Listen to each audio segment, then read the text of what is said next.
इस फोटो में आप सब देख सकते हैं यश कुमार और निधि झा पूजा करवा रहे हैं और ये पूजा है यश कुमार के नए ऑफिस का।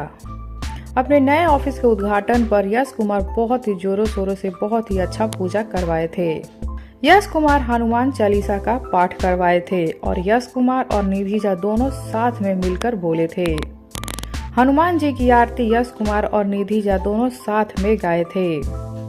यहाँ तक कि तो लास्ट में यश कुमार ने झाल भी बजाई। यश कुमार और निधि झा दोनों ही भगवान को बहुत ही ज्यादा मानते हैं और बहुत ही मन से पूजा पाठ करते हैं। यश कुमार भगवान शंकर के बहुत बड़े भक्त हैं और वहीं निधि झा भी पूजा पाठ में बहुत ही ज्यादा आस्था रखती हैं। निधि और यश दोनों मिलकर अपने ऑफिस का पूजा बहुत ही अच्छे से करवाए थे। बहुत ही विधि विधान से हनुमान चालीसा का पाठ करवाए थे। शादी के बाद यश कुमार और निधि झा दोनों ही साथ में बहुत ही खुश हैं। हमेशा रोमांटिक फोटो शेयर करते हुए निधि झा नजर आती हैं। तो आप सब क्या कहना चाहते हैं यश कुमार और निधि झा के लिए, बताइए हमें नीचे कमेंट बॉक्स में।